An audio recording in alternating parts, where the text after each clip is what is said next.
শেখ হাসিনা গদি ছাড়ার কয়েক মাস আগে রিলেন্টলেসলি বলে গেছে আমেরিকাকে সেন্ট মার্টিন দিলেই আমি ক্ষমতায় থাকতে পারবো। এই যে যখন আপনি এই সিদ্ধান্তটি নিচ্ছেন প্রবাল বাঁচানোর জন্য, মানুষ কিন্তু প্রবালের দিকে নজর দেবেন। মানুষ বলে 53 বছরে প্রবালের কিছু হয় নাই, এখন তুমি নতুন সরকার আসার পর 53 দিনে প্রবাল ডুবে গেল, এটা মানুষ খাবে না। আপনাকে একটু বুঝতে হবে শফিক ভাই, মানুষ এটা খাবে না। মানুষ বলবে ও তার মানে হাসিনাকে বিদায় করা হয়েছে, তা না, আমেরিকা এখন সেন্ট মার্টিন দখল করবে, এই নেগোসিয়েশন ভিতরে ভিতরে হয়ে গেছে, আমরা জানতে পারছি না। এই কথাটাই কিন্তু শহীদ ভাই এতক্ষণ বলার চেষ্টা করছে। মানুষের পারসেপশন, আমি শুরুতে বলেছিলাম যে পারসেপশন পলিটিক্সে ভীষণ রকম ম্যাটার করে শহীদ ভাই। আপনারা পারসেপশন থেকে না, আমরা তো এটা আপনি উৎসব আপনি এডুকেটেড লোক হয়ে যদি এটারে ফুয়েল দেন, একটা অ্যাঙ্কর, একটা লিভিং টিভির একটা অ্যাঙ্কর, মানুষের কাছে জানাবে আপনি পলিটিক্স বন্ধ হয়েছে না, আমরা চেষ্টা করছি। নদী উদ্ধার হয়েছে, খাল উদ্ধার হয়েছে, কিচ্ছু হয় নাই। 5.5 মাসের মধ্যে অশ্বডিম্বের পরে এখন প্রবাল দ্বীপ সেন্ট মার্টিন বন্ধ করছেন।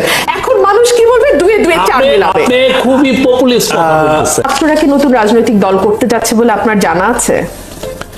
আমরা যেটা শুনেছি, যে আমরা পত্রিকা মারফত যেটা জানছি যে ওরা পলিটিক্যাল পার্টি করবে। রাইট। আপনাদের কি তাদের ব্যাপারে কোনো রকম সফট কর্নার বা কোনো সফট কর্নার নাই না? আচ্ছা, ঠিক আছে। ফিনান্সিয়াল টাইমসকে ডক্টর ইউনুস যে সাক্ষাৎকার দিয়েছেন, সেখানে তিনি বলছেন তরুণরা সত্যি প্রতিশ্রুতিবদ্ধ, তাদের খারাপ কোনো কিছুর সাথে সংস্পর্শ নাই, তাদের নিজেদের রাজনৈতিক আখের গোছানোর কোনো ব্যক্তিগত আকাঙ্ক্ষাও নাই। তারা এই পরিস্থিতিতে রাজনৈতিক দল গঠন করছে বা রাজনীতিতে যুক্ত হচ্ছে কারণ এটা দরকার, কারণ রক্ত দিয়ে তারা যেগুলো অর্জন করেছে সেগুলো তাদেরকেই রক্ষা করতে হবে। অন্যথায় সেগুলো সেই সব ব্যক্তি নিয়ে যাবে, ভেরি ইম্পর্টেন্ট, অন্যথায় সেগুলো সেই সব ব্যক্তি নিয়ে যাবে যারা বিগত প্রশাসন ও অন্যান্যের মতো সবকিছুর পুনরাবৃত্তি করার সুযোগ খুঁজছে। এটাই বাংলাদেশে আমাদের রাজনৈতিক পরিবেশ, সুতরাং তারা এটা রক্ষা করার চেষ্টা করছে। আমি বলবো ছাত্রদের স্বচ্ছ অভিপ্রায় থাকবে, প্রশ্ন করার কোনো দরকার নেই। দর্শক বুঝে গেছে কেন এটা আমি পড়েছি। অর্থাৎ এই সরকারের যিনি প্রধান, যার উপরে 17 কোটি মানুষ আস্থা রাখছে, বিশ্বাস রাখছে এবং আশা করছে, যার নেতৃত্বে যেই সরকারটি এখন আছে বাংলাদেশে, তারা কোনো বিশেষ দল মত বা গোষ্ঠীর প্রতি সহানুভূতিশীল নয় বা টিল্টেড নয়। তার প্রধান যখন এরকম মন্তব্য করেন যে রাজনৈতিক দলটা এখনো মাঠে আসেনি কিন্তু আসতে যাচ্ছে তাদের ব্যাপারে, তাহলে আগামী নির্বাচন এই সরকারের অধীনে যদি হয়, এই সরকার কতটুকু নিরপেক্ষতা বজায় রেখে সেই নির্বাচন কে কন্ডাক্ট করতে পারবে, সেটা নিয়ে বড় বড় রাজনৈতিক দলগুলোর যদি ভেতরে সংশয় সন্দেহ থাকে, সেটা কি খুবই অমূলক হবে কিনা? এক। দুই হচ্ছে, প্রধান উপদেষ্টা কিন্তু বারবার বলেছেন যে তিনি রাজনীতির তার কোনো উৎসাহ নাই, তিনি কোনো অ্যাসপিরেশন নাই, তিনি কোনো রাজনৈতিক সঙ্গে যুক্ত হবেন না। কিন্তু এই যে খোলামেলা ভাবে ফিনান্সিয়াল টাইমসকে দেয়া সাক্ষাৎকারে তিনি একটি পক্ষের হয়ে, আমি পক্ষ বলছি এ কারণেই যে তারা দল গঠন করবে এবং তার সকল প্রস্তুতিও তারা কিন্তু নেওয়া শুরু করেছে, এবং তারা নির্বাচনে নিশ্চয়ই অংশ নেবে। তাদের প্রতি এই যে সফটওয়্যার টোনে কথা বলা, তাদের ব্যাপারে এক ধরনের গ্যারান্টি দেওয়া, তারা কোনো খারাপ কিছু সংস্পর্শনে সার্টিফাই করা, এটা পাবলিকের ভেতরে কি ধরনের পারসেপশন তৈরি করে? আমার ভাই বারবার ডেটার কথা বলছিলেন। Data is of course important, but politics is completely govern by perception. So পারসেপশনকে ইগনোর করে পলিটিক্যাল ফিল্ডে থাকা খুবই কঠিন। আমরা কি তাহলে সেন্ট মার্টিনকে রক্ষা করব না? আপনি আমাকে বলেন। না, সেন্ট মার্টিনের কথা আমি বলছি না, আমি বলছি রোহিঙ্গাদের অনুপ্রবেশ।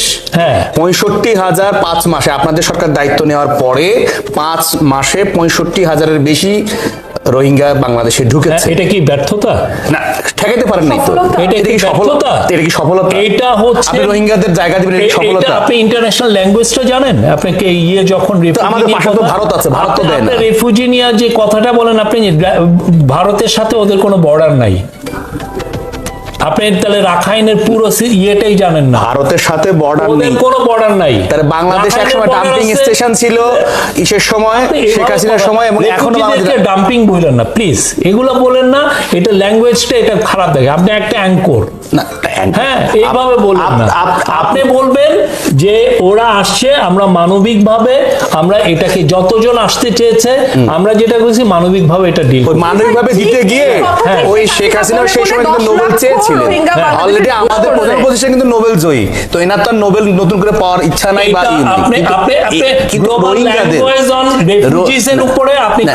রিফিউজিদের উপরে আপনি যেহেতু আন্তর্জাতিক গণমাধ্যমে কাজ করেছেন দীর্ঘ সময়, you know better than me, because আপনার এই বিষয়ে অভিজ্ঞতা আছে। কিন্তু আপনি বলেন যে রোহিঙ্গাদের বাংলাদেশে আশ্রয় দেওয়ার বিষয়ে বাংলাদেশের সামর্থ্য, সক্ষমতা, বাংলাদেশের জনগণ, আমাদের সক্ষমতা নাই, অনেক দেশের নাই। পাকিস্তান 40 লক্ষ আফগানিস্তানের এদেরকে রেখেছে, তার্কি 50 লক্ষ সিরিয়ানকে রেখেছে।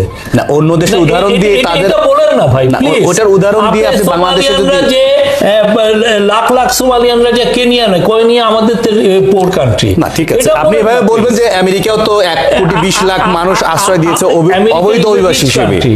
আর সেন্ট মার্টিন কি আপনারা বিদেশের কাছে দিয়ে দিয়েছেন নাকি আমেরিকার কাছে? আপনি এই যে বললাম না, আমার তো সোশ্যাল মিডিয়াতে তাই আসে, ডাউট আছে না সোশ্যাল মিডিয়ায় কিন্তু তাই আসে। কি বলেন, আমরা এটা নিয়ে কয়বার আমরা এটাকে আপনি উত্তর দেন, কয়টা আমরা দিয়েছি। আপনি উত্তেজিত না হয়ে উত্তর না দেন। না, আপনি এটা কি বললেন? আপনি না, তাহলে কি এই কথা আপনি ছিল একজন অ্যাঙ্কর, যে বাংলাদেশে যারা লিডিং টিভির একটা অ্যাঙ্কর, বাংলাদেশে 5-6টা স্টেটমেন্ট দিয়েছি। বাংলাদেশে সেন্ট মার্টিন দিতে চাননি বলে সেখানে ক্ষমতা থাকতে পারছেন না। অন্যান্য দেশে হলে আপনাকে নিয়ে কলাম লিখতো, অবশ্যই লিখবে, অবশ্যই বাংলাদেশেও লিখবে, বাংলাদেশের সমালোচনা হবে, সমালোচনার উদ্দেশ্য তো আমি না। কিন্তু সেন্ট মার্টিনকে না দেওয়ার কারণে তো আপনি আওয়ামী ল্যাঙ্গুয়েজে কথা বলতেছেন। উত্তরটা দেন, কেন সেন্ট মার্টিন হচ্ছে একটা কোরাল আইল্যান্ড, খুবই স্পর্শকাতর একটা কোরাল আইল্যান্ড। এটা আনমিটিগেটেড এবং রিলেন্টলেসলি যে এত মানুষ যাচ্ছে সেটাকে সে ধারণ করতে পারছে না। এটার জন্য আমরা টেম্পোরারি একটা মেজার হিসেবে আমরা কিছু ইয়ে করেছি, ট্যুরিজমে এটা কাজ করছে, এটা গ্লোবালি এটা একটা স্বীকৃত জিনিস। পলিটিক্সে একটা বিষয় খুব গুরুত্বপূর্ণ, that is perception. Perception is reality. মানুষের পর্যবেক্ষণ কি রকম, মানুষের ধারণা কি আপনার সম্পর্কে। আপনি যদি আপাদমস্তক একজন খারাপ মানুষ হন, কিন্তু পাবলিক পারসেপশন যদি হয় আপনি অসাধারণ, পলিটিক্সে ওটাই আপনাকে মাইলেজ দেবে। আপনি যদি ব্যক্তি জীবনে একজন অসাধারণ ব্যক্তি হন, আপনার কাজকর্ম যদি অসাধারণ হয়, মানুষের যদি আপনার সম্পর্কে পারসেপশন হয় খারাপ, আপনার কিন্তু পলিটিক্সে ফেল করা অবধারিত। আপনাকে তো মানতে হবে, আপনি খুনের কথা বলছিলেন, একটা রিপোর্ট প্রকাশিত হয়েছে, 947 জন একেবারে রিপোর্টেড খুন গত 4 মাসে। আমি একটু বলি, আচ্ছা, গত 4 মাসে 967 জন খুন। আমি এটা বলি, একটু ধৈর্য ধরেন, আপনি লেখেন 4 মাসে 174টা সাম্প্রদায়িক সহিংসতা, 23 জনের মৃত্যু দাবি করছে হিন্দু বৌদ্ধ খ্রিস্টান ঐক্য পরিষদ। 80টি মাজার ভাঙা হয়েছে গত 4 মাসে।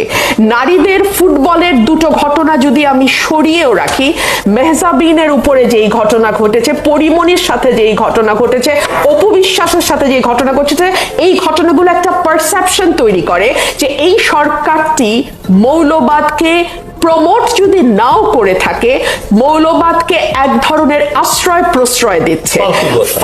না দিচ্ছে কিনা, আমি আপনারা পলিটিক্যাল গভর্নমেন্ট না, ফাইন, আপনারা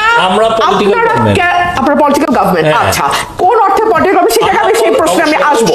আচ্ছা, কোন অর্থে আপনারা কি ইলেকশন করতে যাচ্ছেন? কারণ সম্প্রতি প্রধান উপদেষ্টা যা বলেছেন সেটা নিয়েও বহু প্রশ্নের জন্ম হয়েছে, আমি সেইখানেও আসবো।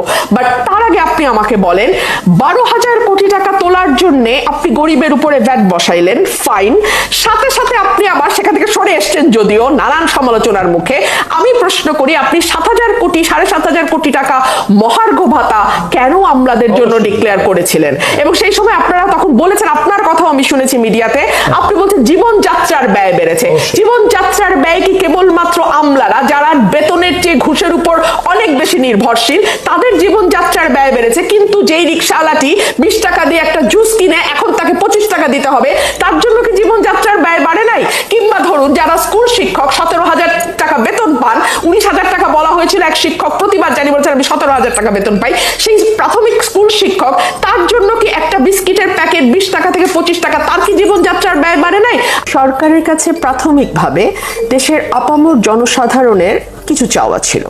তার একটি চাওয়া হচ্ছে আইন শৃঙ্খলা পরিস্থিতি নিয়ন্ত্রণে থাকবে, নিরাপত্তা থাকবে, জনজীবনের স্বস্তি থাকবে এবং জিনিসপত্রের দাম কিছুটা হলেও নাগালের মধ্যে থাকবে। আমরা খুবই দুঃখের সঙ্গে লক্ষ্য করলাম সরকার এই প্রতিটা ক্ষেত্রেই বেশ মিজারেবলি ফেল করেছে। I am sorry for this language, but আচ্ছা ঠিক আছে, কোনো অসুবিধা নেই, বাট সরকার মিজারেবলি ফেল করেছে বলে আমরা দেখলাম। কেন আমি এই কথাটি বলছি? ঢাকা শহরের ছিনতাই যথেষ্ট কমে এসেছিল, আবার কিন্তু এটি যথেষ্ট পরিমাণে বেড়েছে। এখন এমন অবস্থা হয়েছে যে মানুষকে কুপিয়েও টাকা নিয়ে যাওয়ার ঘটনা এই 2-3 দিন, একদম 2-3 দিন আগে গুলশানে একটা হয়েছে, তার আগে এলিফ্যান্ট রোডে একটা হয়েছে, এরকম হচ্ছে। মোহাম্মদপুরে তো ছিনতাই প্রবণ এলাকা হিসেবেই ডিক্লেয়ার্ড হয়ে গেল। আমরা দেখলাম এই সরকার জিনিসপত্রের দাম নিয়ন্ত্রণ করতে পারছে না। বিবিসির একটি সাক্ষাৎকার আমি আজকে শুনতে শুনতে আসলাম, সেখানে আমাদের অর্থ উপদেষ্টা তিনি সাক্ষাৎকার দিচ্ছিলেন এবং সেখানে তিনি বলছিলেন যে আসলে এটা তো আগের সরকারের লেগেসি আমরা বহন করছি এবং সিন্ডিকেট আগেও যেমন ছিল, নতুন যারা অ্যাসপায়ারিং তারাও এখন এর সঙ্গে যুক্ত হয়েছে, সাথে লোকাল ফোর্সও তো আছে। সো এখন 3 জায়গা থেকে নাকি চাঁদা তোলা বা সিন্ডিকেশন হচ্ছে, সো জিনিসের দাম আসলে নাগালের মধ্যে আসছে না। দেখুন, এই জিনিসটা নিয়ন্ত্রণ করবার জন্যই তো আসলে আপনি সরকারে আছেন এবং আমাদের রাজস্ব যতটুকু আয় হয় তার সবচেয়ে বড় অংশটা আমরা ব্যয় করি একটা সরকারকে পুষবার জন্য, একটা সরকারকে কর্মক্ষম রাখবার জন্য। সো এই যে নাগরিকরা তাদের করের টাকা দিয়ে সরকারকে রাখেন, সরকারকে চালান, তার বিনিময় সরকারের দায়িত্বটা হচ্ছে নাগরিকের এই স্বস্তির জায়গাগুলোকে বা এই কনসার্নের জায়গাগুলোতে কিছুটা স্বস্তি আনা। সরকার গত 6 মাসে কিন্তু এটা পারে নাই। আমি আজকে একটা রিপোর্ট দেখছিলাম, বিদেশি সংস্থার রিপোর্ট, তারা বলছিল, সম্ভবত ইন্টারন্যাশনাল ক্রাইসিস গ্রুপের রিপোর্ট, তারা বলছিল সরকারের হানিমুন পিরিয়ড কিন্তু ওভার। সো এই honeymoon period over, grace period over, so এখন তো আসলে সরকারকে আমরা খুবই ক্রিটিক্যালি বিচার করব। আর যেই সরকারের হাতে 5 বছর সময় থাকে তার জন্য আপনি 5 মাস মনে করতে পারেন, আচ্ছা ইটস ওকে, বাট যেই সরকারের হাতে সময় 5 বছরের কম, কত কম আমি সেটা বলছি না, এটা আমাদের প্রধান উপদেষ্টাই বলেছেন যে এটা তো আসলে তার চেয়ে অনেক কম হওয়ার কথা।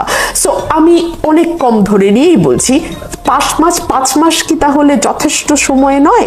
সো এই জায়গাগুলোতে আসলে সরকার যদি মানুষকে স্বস্তি দিতে পারতো, শফিক ভাই। স্ট্যাটিস্টিক্স নিচ্ছি, প্রতি মান্থলি ছিনতাইয়ের পরিমাণ কি বাড়ছে না কমছে আমরা, এবং এই স্ট্যাটিস্টিক্স গুলো আমরা সবাইকে দিচ্ছি পুরো দেশ ইয়েতে।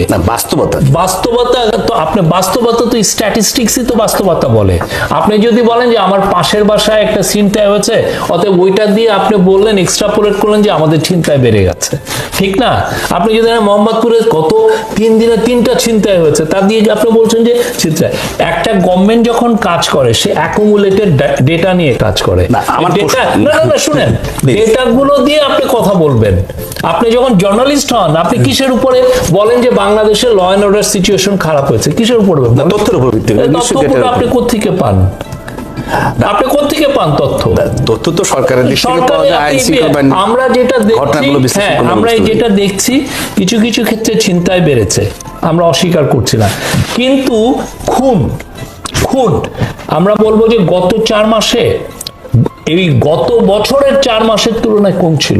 আচ্ছা, আর একটা হচ্ছে যে জিনিসপত্রের দাম, আমরা যে ইকোনমিকে ইনহেরিট করেছি, হ্যাঁ, যা পেয়েছেন, ওইটা যদি কোনো পলিটিক্যাল পার্টি হতো তাহলে এতদিনে এই গভর্নমেন্টটা পুরো ইয়ে হয়ে যেত। কি জন্য? ইটস এ কলাপস করতো।